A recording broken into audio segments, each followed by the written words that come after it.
Welcome, pro wrestling fans. This is Discuss Impact. I'm Jay with my co host, the Horror King Gary. He'll pop in a few seconds once he's watching Night of the Living Dead or whatever craziness he's up to tonight. We have a lot to discuss about last night's incredible and memorable Slammiversary 22 event. A quick rundown. We're going to talk about our second ever MVP, which is the new X Division champion, Speedball Mike Bailey. You are the MVP. Nice. Then do some show grades. Quick thoughts for people who don't like long podcasts. Name our fan of the week, some mailbag questions sprinkled in with our review. But we're going to lead off the show with our first ever giveaway announcement. And take it away, Gary. Okay, guys, we got a giveaway we're doing here on the channel for an entire, what I believe is the entire set of Planet of the Apes. It's a digital code. There are 9 movies in its series. Once it's redeemed, you'll know for sure how many movies you'll get in this with this code. But it's a kind of a nice little thank you for listening to the channel. There'll be more details on this contest as we decide what way we want to go in the future. We'll be doing things like this, like not just movies. Jay's got some old DVDs from TNA days. He wants to give away, and you want to add anything to that? Yeah, I got the old TNA video game. I got tons of DVDs. So I mean, and there's going to be different things like tickets in the future, depending how good we do, hopefully. But yeah, so as for now, the contest will be open. You can just simply leave a comment. You have to be a subscriber. You can comment on the here on YouTube or on Twitter, on any of places that we're talking about our podcast here. Okay, so we got a bunch of different things this week. We have some graphics on. Can I touch on something before we get started? Yeah, go ahead. I'd just like to thank everybody that's been watching the channel for 2 weeks in a row when we dropped content. 1 week we nearly hit 400 viewers, and this week we nearly hit 5. So thank you, everybody that's watching the channel. Retweet my tweets and Jay's tweets. Keep that coming. Totally agree. Appreciate all of you. Would be nice to have some more comments, but hey, can't get everything. So like I was saying, we do have some more graphics this week. So if you want to look for a certain match, you'll be able to find that. And we'll be talking about that match. It's not going to add up perfectly, but we also have some cool tweets about the show that should be on right about now. So we're going to lead off with the MVP of this week, which you are the MVP. Which we already mentioned was Speedball Mike Bailey, who put on another fantastic match. And I have to steal from one of my favorites in the industry, Simon Miller, who does the ups and downs. On his latest special, he talked about how the guy just hasn't had a bad match since he's been in Impact. And I think he mentioned he can wrestle like a beanbag, and people would be talking about how the beanbag, has a great future. Also got to throw in, I just noticed this right before we recorded, luckily, breaking news from Veda Scott and Speedball. Due to recent events, their stream tomorrow night is now a virtual wedding reception and X Division Championship celebration. That is 7 p.m. Eastern on Tuesday, June 21st. Check it out. So is that a real wedding, or did you say virtual? Virtual wedding reception. So okay. I guess, yeah. That is on twitch.tv/twitch.tv/speedball Bailey at 7 p.m. Eastern time. Okay. Speedball, yeah. I mean, I talk about the guy every week. He's a goddamn monster. I love watching him. He's so special. And we have a lot to get to, but right before we get into all of that, I quickly have to mention a word from our sponsor, Family and Cosmetic Dentistry in New York City. My mouth was a goddamn disaster, and I could show actual pictures of this. I would never smile, and now I have perfect teeth thanks to them. Again, there's the info on the screen. And now on to Slammiversary 2022, which I just watched for the second time. That's how much I enjoyed it. Really quick, how about your grade, Gary, and just some thoughts? Just this pay-per-view alone, I ain't gonna lie. There was moments in this pay-per-view that brought tears to my eye. I'm not kidding, especially the stuff with Mike Tenay and Don West, and just seeing Matthew Raywall and Tom Hannafan on commentary. You could tell it was very emotional for them as well. The whole show was top to bottom, probably one of the best put together pay-per-views I've seen probably in the last 5-6 years. Yeah. I would probably, on a scale of 1 to 10, I'd probably give it about a 9.1. Damn, we are very close again. Actually, no, we weren't that close last week. We were off by a little bit. I would go at 9.3. I love pretty much everything about this. I was going to go higher, but I don't know. I don't want to be called a total impact mark. Plus, I think it was I don't want to say it was missing one huge match, but it was like every match was. I could see that. Yeah. It was like every match was great. You know what I mean? Instead of and I kind of wanted the Moose and Sammy match to go on much longer.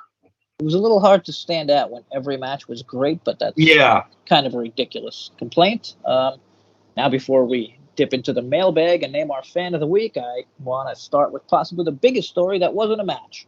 AJ Styles popping in with a really cool, heartfelt video for Impact/TNA that not a lot of other people did other than Sting and Kurt Angle. I mean, I don't think it's what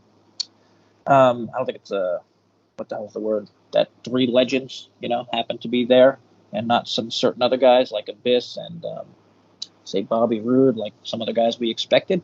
Or Joe. Oh yeah, Joe, definitely. Well, I guess Joe on Twitter had said I guess some troll had reached out to him saying, why didn't you show up? And he's like, I guess he said he wasn't even asked or he wasn't available to do this show. So he wasn't too happy with that guy. That's all I know. That's two different very big things. Either he wasn't asked or he wasn't available. So yeah. I mean, either one.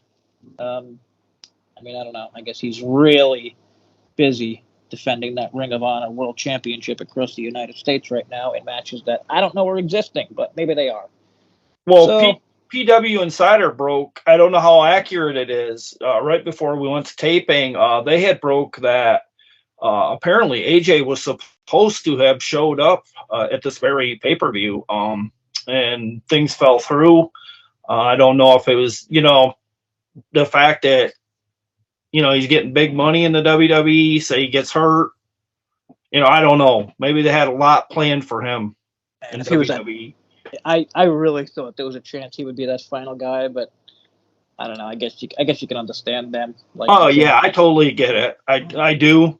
You can't have AJ get hurt. Invested in him. Also, like if AJ did show up, I think a lot of us would be expecting him to wrestle. Maybe that was why he didn't show up. Yeah. Could have been a letdown, but whatever. Moving on to I think we all know what that sound means. It is either 1980 and someone just got actual mail, or nope, it's the mailbag. All right, here we go. Alan from Bayersville asks, could you let us know where you guys think Impact may be heading? I saw Jay's tweet about it and was hoping us podcast listeners could get a treat. Well, first off, we kind of gave you a treat there earlier, but you did not know about that when you asked this question, so I will totally take that one. And let me say I wasn't expecting that. But I do agree our listeners should get pretty much everything we know or think we know. So Gary found something interesting last week, I thought. You want to take it, Gary, with Gravitas and possibly Hulu and... Yeah, I heard a really, read a very interesting post on, I'm going to put him over the Asylum, DNA Asylum. Or is it Impact Asylum? I get the two mixed up. It's a website. Whichever, they get it.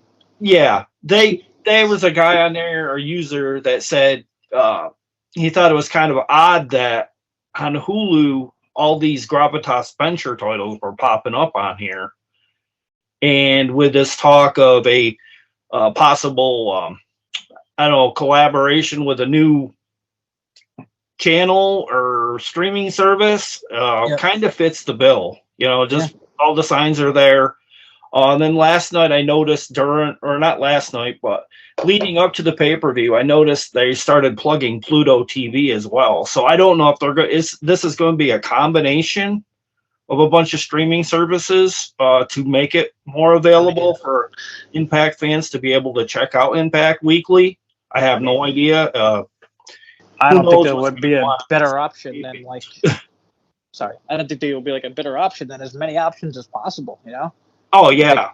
Pluto is free. A lot of people don't get Hulu, even though Hulu's fantastic and it's kind of cheap if you watch the commercials, which are annoying, but God, Well, Hulu would be such a huge deal. Like I don't think some people don't understand like well, how that's big what. streaming is, and I think wrestling could be a good streaming thing. Like I personally watch wrestling on most Fridays now, just Well, that. because we Yeah, I record. know, because like back when ROH was making the deal for Tennis HD on cable.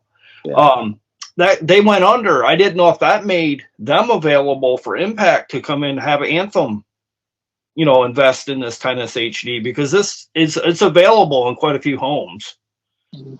and that'd be an option you could look into. It'd be better than just being on Access and then you know people downloading or whatever they do to Oh get it yeah, back. It's not the way you want to do but I mean, business. Let's put it but I that mean, way.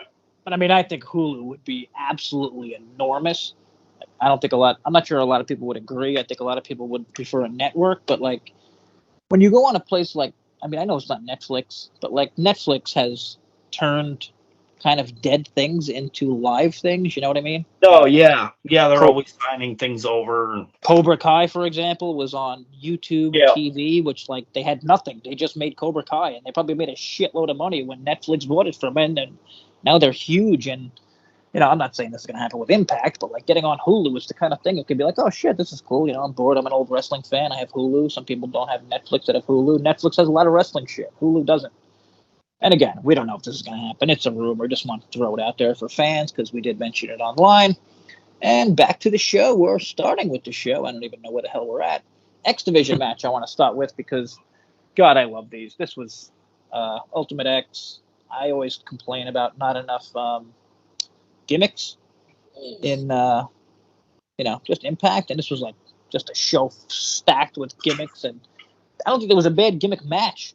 Like I was a little worried about the women's King of the Mountain, but that was really fun. But I mean, this X match was a blast, and I keep mentioning how I think they have the perfect like amount of X Division guys right now, and this was like a great example, even though they had to change. Who was it, Gary?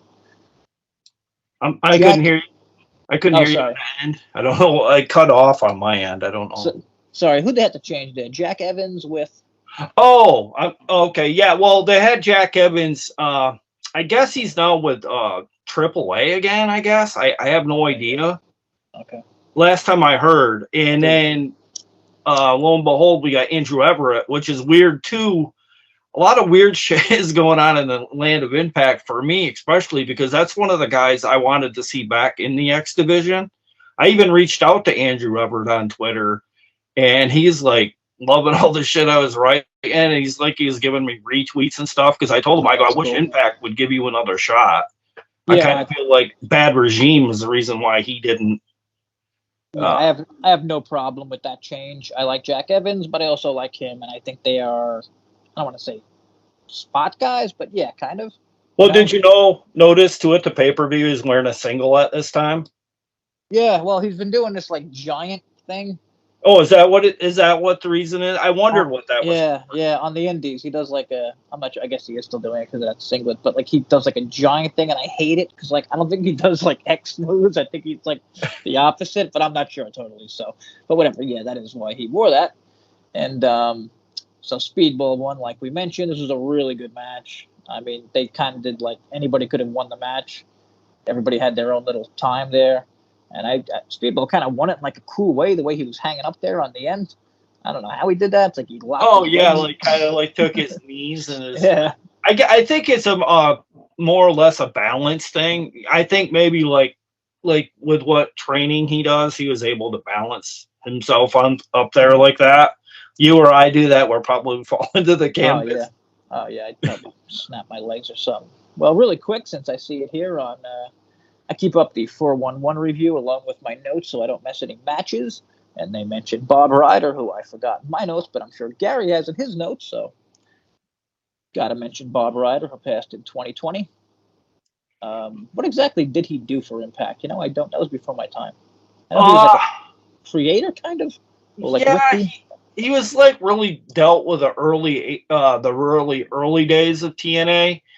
I don't know if he was like kind of like had an input into the venues and stuff, that kind of thing. I don't know if that, kind of like a little bit of everything that Scott D'Amore's doing right now, except not being ahead of it all. Well, I got to say this. I've never seen anything bad about that guy. Like, No, I've seen. we've actually talked to him. Oh yeah, yeah. He used to be. Popped He up used to with come. TNA Mecca back in the day. He used to pop up, remember? Yeah, he used to pop up, and it was like God was entering the room.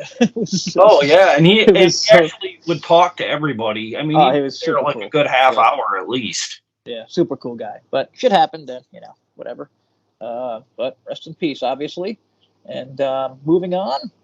What else do we got? Well, I have a note here. Fantastic promo by Nick Aldis, who is not one of my favorite wrestlers, to say the very least, but he's become such a goddamn good promo guy.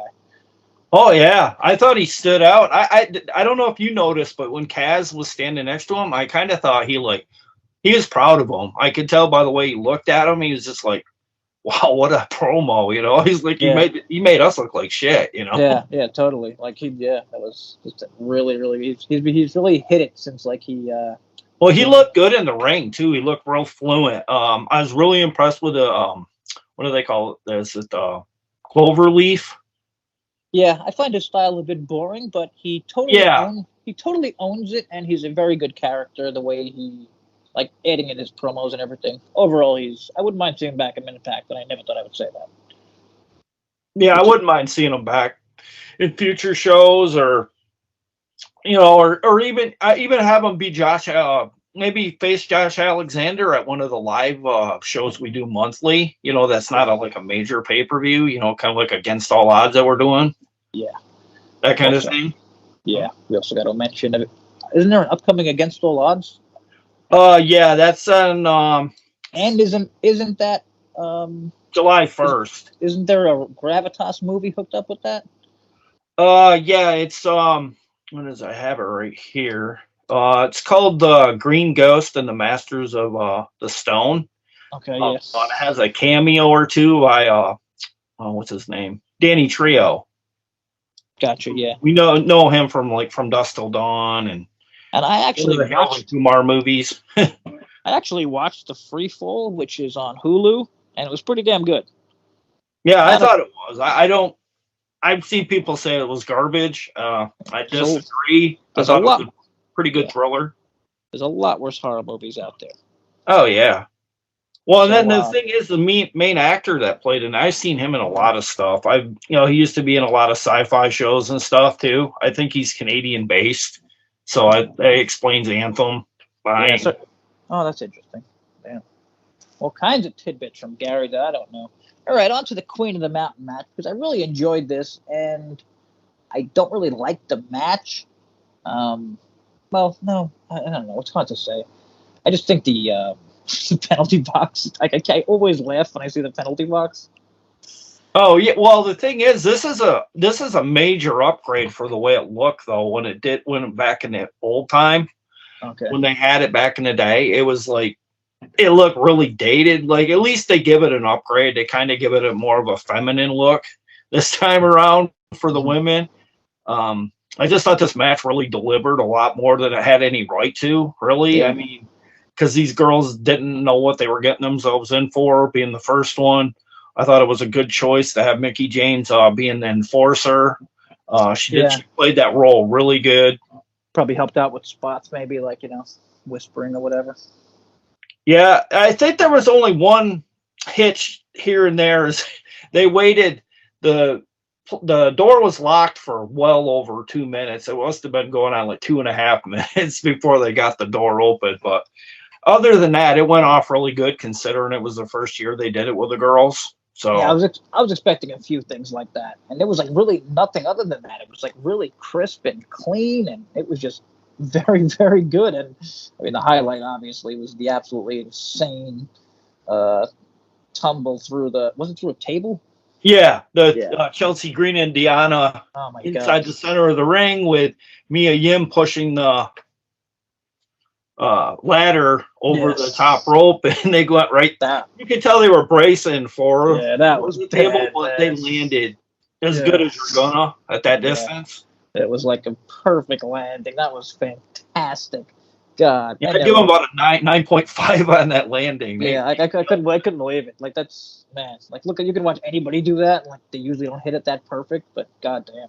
Well, I was worried about Chelsea maybe hitting her head on the metal railings along ringside because she's got to be pushing 6'1". She's a tall girl. Yeah, there was a few spots on this show where there was like a bunch of people in the ring at one time, and like I was like they almost like hit each other doing a move. So I don't know, maybe chill with the 8 people in the ring, but no big deal. I mean, I love this match, and I love that Jordan Grace won. As much as I love Tasha, she's fantastic, but I don't know, I feel like Jordan is like everything right now. Oh, it's definitely the right time for a changing of the guard for the knockouts. Jordan Grace has been working hard. She's been rededicating herself to her profession. I noticed she's like got this vigor to her on Twitter about how happy she is in Impact. I love seeing it. She's a team player. That's another reason I like the belt on her. I'm curious, what exactly is the big difference between men and women when it comes to Impact? Like, why is it so easy for Impact to get the best women? And no offense to the men, but like, God, it's like an all-star team, these women. Well, I think a lot to do with it is because they let the women be them who they want to be. You know what I mean? Like, there's no like, feels like there's a chain on anybody that's outside of Impact. It's like you hold them back. You don't really let them be in their comfort zone. You know, Impact gives them that chance. They know they're not on the biggest stage, but they put on the best pay-per-views for the least amount of money as you know, in the wrestling industry. So, yeah.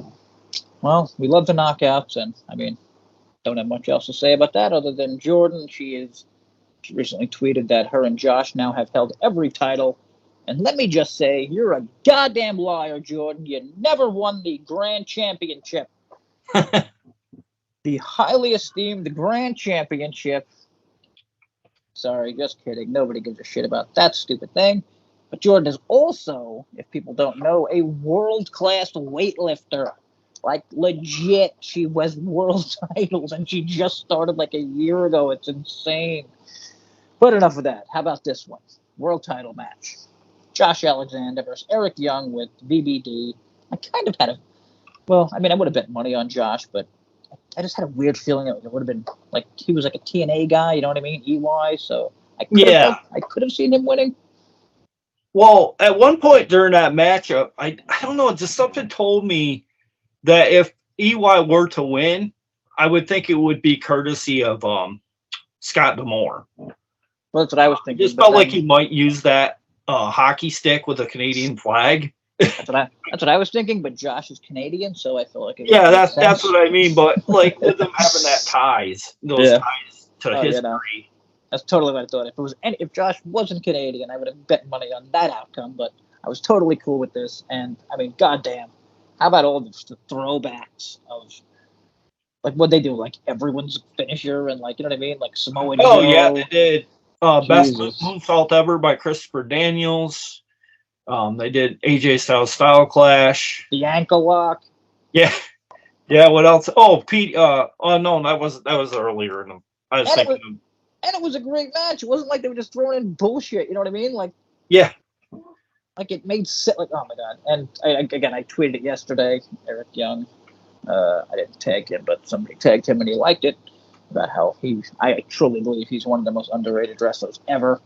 I haven't been alive ever, so I guess I can't make that claim, but in my lifetime, definitely. And if anyone says he's not a top guy who doesn't deserve to be in the main event, you're an idiot. Oh, yeah. I mean, that was about as good as you're going to get, especially at the stage of what Eric Young is. He's a major veteran, but he can still move like he's like 10 years younger than he shows, you know? Oh, yeah. And maybe the best pile driver ever. Oh, yeah. Or one of them. All right, let's jump over to the Impact Originals. Again, there's so many goddamn matches. Like, we kind of have a list of what I want to go through, but if you count the pre-show. Okay, yeah. I mean, God, yeah, we'll get to the pre-show at the end because we weren't big fans of that. And I'll be honest, I didn't get to see all of it, but the 10-man tag, Honor No More, with Maria there, who gotta give a shout out to Maria, who recently got some shit and has been putting together some Instagram videos about people bashing her, and it sounds like she's considering giving up, and I say fuck that. Do not do that, Maria. Never let that bitches and haters win. You're an incredible character that most people agree. And a friend of mine recently told me that, damn it, I forget. Paul Heyman said she has one of the best minds out of anyone he's ever met in the wrestling business. So suck on that, haters. Now, I mean, this is another one, just like fantastic. Motor City Machine Guns. Oh my God, we didn't even get to the secret guy. So Dixie Carter comes out, right? This is right before this. Yeah, they were naming the team for both sides at one point, and then they got down to the final one for Team Impact or Team TNA, and that's when Dixie came out and she was saying her piece about Impact and how she's happy to be a part of it for the 20-year anniversary. And then she went on to announce the final participant for the Impact Originals. Yeah, now this I think would have been perfect for AJ, like absolutely insanely perfect. There's so many reasons though, like maybe I could see WWE like, yeah, you can have AJ, he'll be in the goddamn main event and he's gonna get the pin, you know what I mean? Like, and I wouldn't blame him. But whatever it was. My problem with this part wasn't so much that Dixie was doing it. I felt like it kind of killed any of the mystery around it. I would have been better served if David Penzer would have named it, or you know what I mean? Like, I just felt like it kind of took away the mysticism a tad for me. Was he? Well, he's not an original, first of all, right? What's that? He's not an original, first of all, right? Oh, no. Yeah. He had a good amount of stint time in Ring of Honor, which is weird because it's like Eddie and him have reversed roles at this point. At least totally. This pay-per-view. I mean, to me, that's the one thing that totally saved it and made it cool, like, going against Eddie.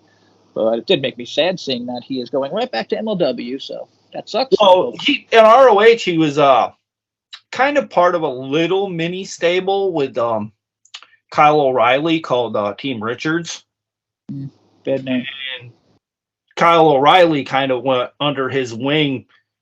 I don't know if he actually trained him, but his style is if you've ever seen Kyle O'Reilly wrestle, his style is very similar to Davey Richards. Yeah, I haven't watched much Kyle O'Reilly, to be honest. Yeah, it's really shame if you haven't seen him. He's really good. Oh, I'm sorry. He's part of... that unfortunately... Is it Red Dragon? Is that what they were? Yeah, that's what they were, I guess, in WWE.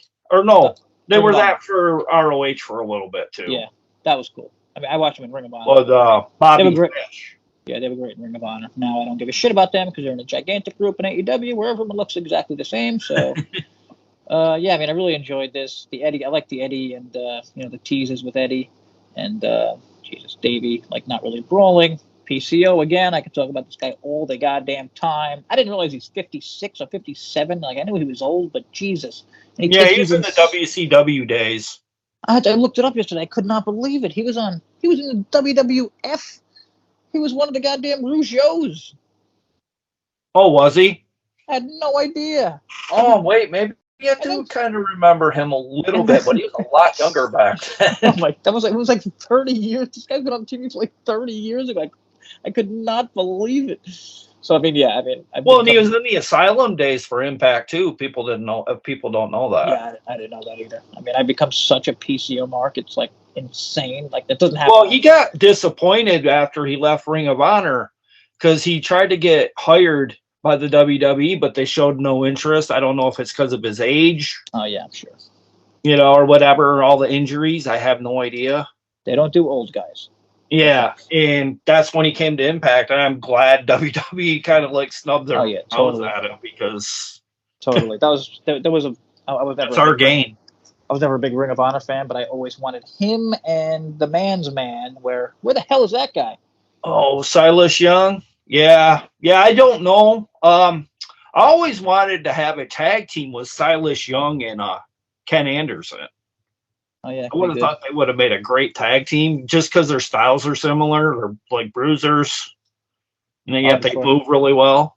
Before I forget here, Dixie said, here's to another 20 years, which really made me laugh because I'm sure that it's made a bunch of Impact haters like, fuck you.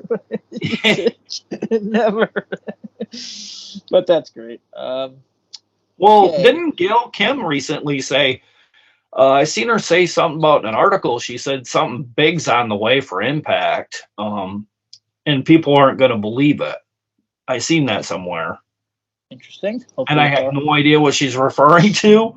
I don't Hopefully, know if this is some landmarked thing that they're going to be doing. I don't. I don't know. I don't know if there's something in the works. I just get that feeling like after we've kind of calmed down with a pay-per-view, we go to for that next big thing. You know, yeah, like there's always something we're going to try to do better the following year since yeah, Anthem's taken over. yeah. All right. Before we forget, the good guys won. Machine Guns, Davey, Kaz, and Nick Aldis, who defeated Honor No More. I don't want to say I was surprised, but I thought it would be like more of a bullshit ending. And yeah, another great match. I mean, it was like, man, if you look Well, at the how full great one, does D'Lo Brown look? oh, that was great. I forgot about that. Was that in this match? Yeah. Oh yeah, okay. Except when he kind of stumbled up going up to Oh the top yeah. rope, but Well, nobody. somebody said that rope in particular had a an issue of slipping and sliding on it. I don't know if I was gonna say I thought I saw somebody else have a problem yeah, with that like rope. I don't know if I think Moose might have did that once too. Okay. Okay, so really quick, the Impact Knockouts tag match. I could not be happier that Rosemary is champion once again. I think she should always have a goddamn title because she's like the perfect looking character. And Oh yeah, um, it's the smarter route because I honestly kind of felt like Madison and Tennille are good as a tag team, but I kind of feel like there's really not as much money there when you got Rosemary and Taya. You know yeah, I mean, what just they call the Team Ragnarok. yeah, I was a little angry. Well, not angry, but I was talking to some Impact fans, and we all agree. A bunch of us agreed that we didn't really like that it happened so quickly.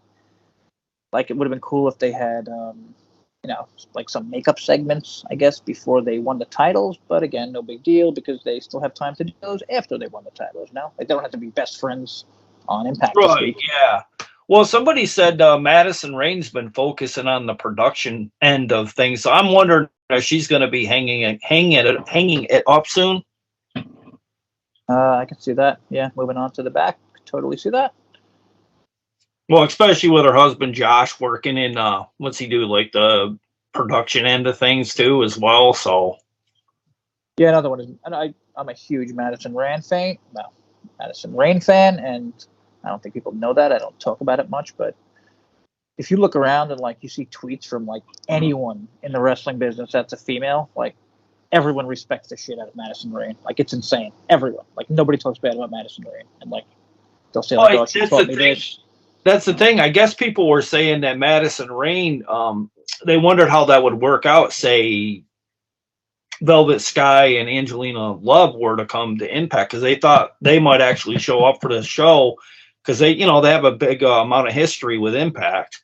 That's another one. They Um, didn't send. Wow, they didn't send the video either. yeah, I guess they don't get along, is for what is being reported. If that's the case, that's kind of a shame, but it is what it is. There's going to be future Slammiversaries. We got, one in 5 years. That'll be our 25th. So who knows? Yeah, what can you do? Okay, Impact. Well, might as well stick with the tag titles. Go over to the men's quickly.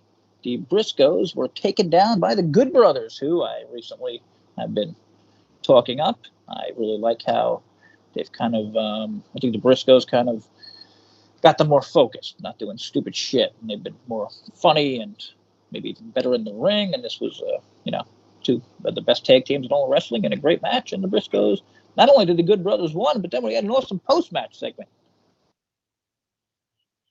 Sorry, I thought you were going to take that, but I got I'm it, James. it. I got it. It was a long day. It was a long pay-per-view at times for me. Not because it wasn't good. It's just there's certain things that'll go through my mind. I don't know. Well, don't worry. I got a shitload of notes. America's Most Wanted theme. Oh, okay. Yeah, I was losing. I forgot all about that. Yeah, that was a really good ring segment. Yeah. James Storm coming down. Yeah. Brewskis.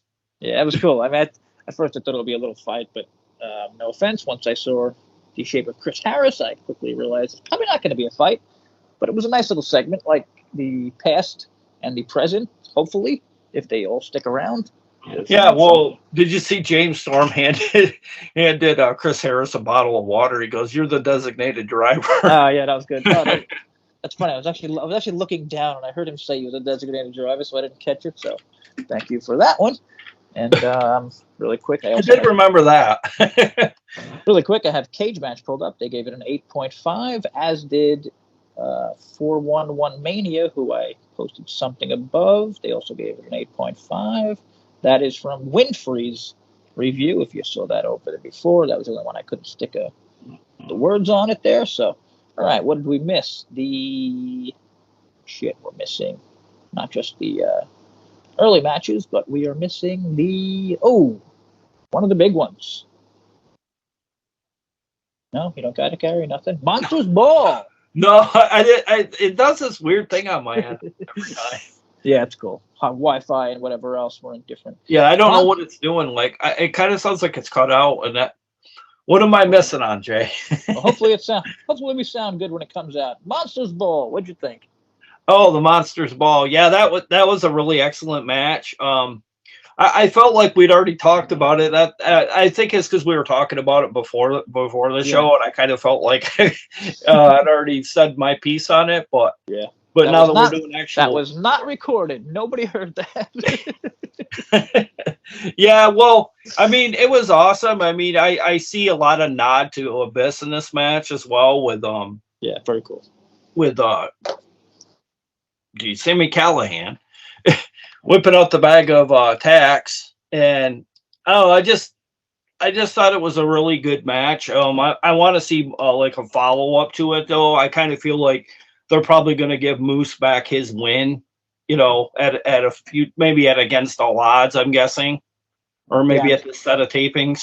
Yeah, I'm guessing they'll go back to the long Moose feud with Sammy, and I'm totally cool with that. Similar to Eddie, like I feel like if guys aren't really doing anything, why not feud with the guys who they've been feuding with their whole life? Because it just simply makes sense.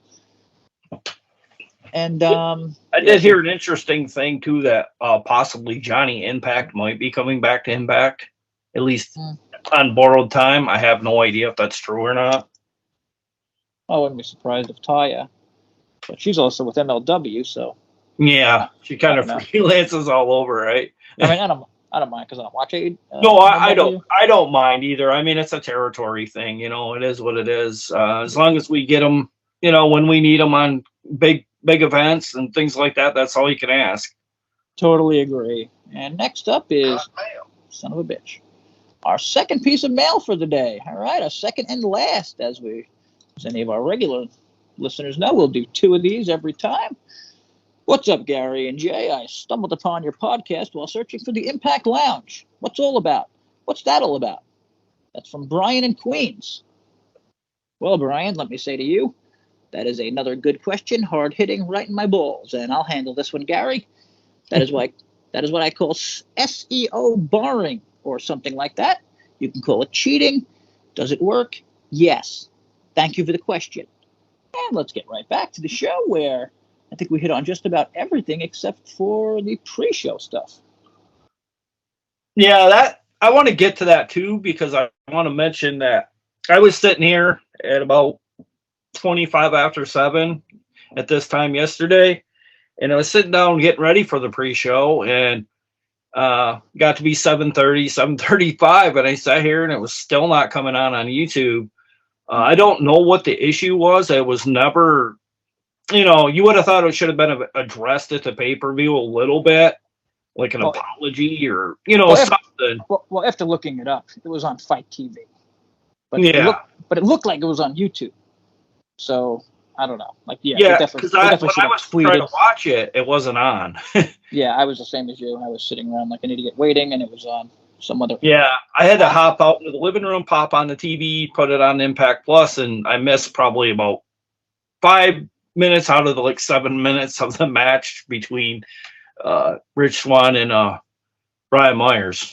So yeah, I just saw highlights of those. It kind of killed my momentum with the pre-show. That's the only complaint I have. But like you said, it's a pre-show. It's supposed to have its problems here and there, Yeah, especially with Impact. It seems like they always kind of do, but seems like it was a solid match, and I'm sure why wouldn't it be, between Oh yeah. Swan and Myers, who I really like in that role, other than Cardona. And the Reverse Battle Royal, I'll be honest, I have to watch this whole thing whenever I get the chance.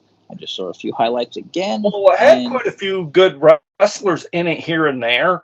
That's what I was Because surprised. Macklin and Bufinder, And Shira. Chris Bay.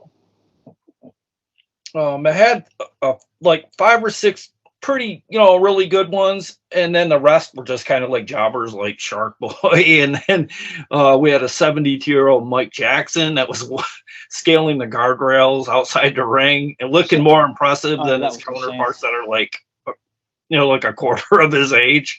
I don't want to like shit on wrestlers, but I don't know how you don't like look at that guy and be embarrassed, like, what is he? Would you say he's 58? Like, yeah, it's insane. It's insane. Like that balance and whatever. But my grandfather is 72. Be lucky if he could drink a glass of milk. If you really think about that age and like people that are that age and trying to do something like that, my God, I couldn't do it. I'm freaking 40 something. I wouldn't even consider it. But yeah, I did think it was weird. Like Chris Bay was in this match. Yeah. Oh yeah, I forgot about Bay too. Yep. I was really shocked he was in it. I was like, we can't give him something better. Yeah, I think he's a little too big for this match, especially being in the Bullet Club. Well, and Macklin too, for that matter, just because he's gotten all these big wins and he just pinned Morrissey. Or at least let Macklin dominate and win.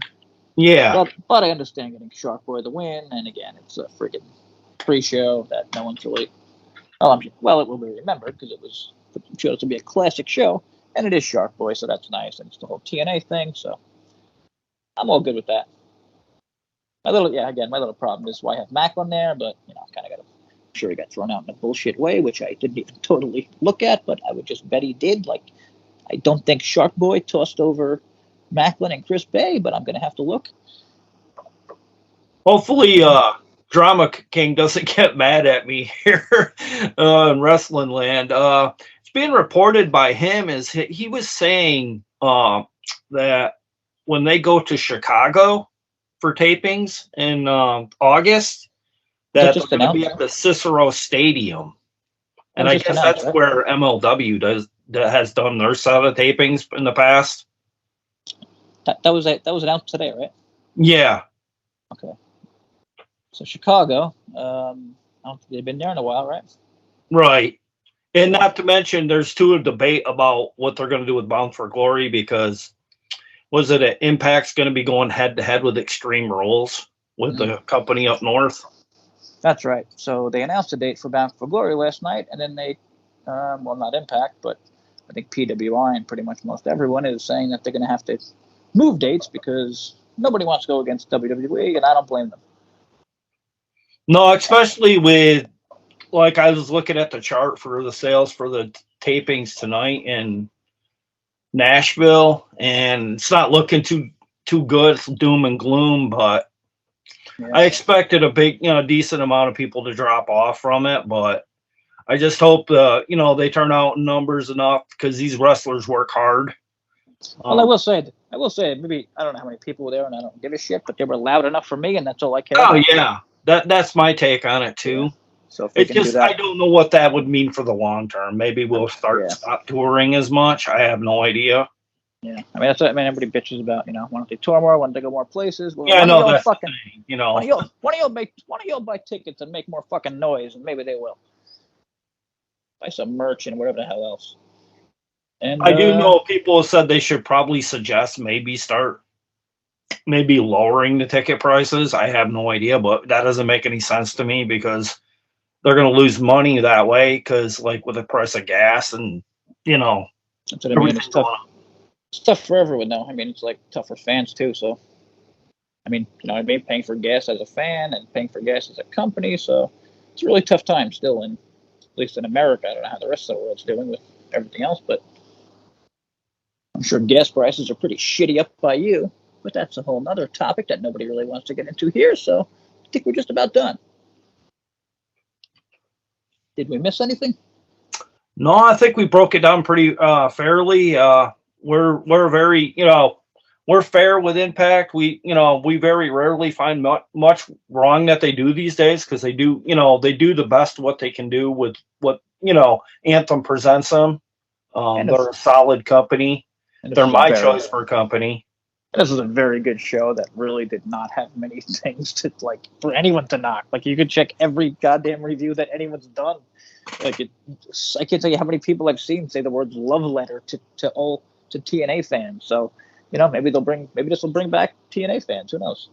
Well, I did see somebody saying something about anymore. They think that the TNA name is still pretty damn marketable. As Don't opposed get to me. Impact. They wonder if that might be a thing in the future. I have no idea.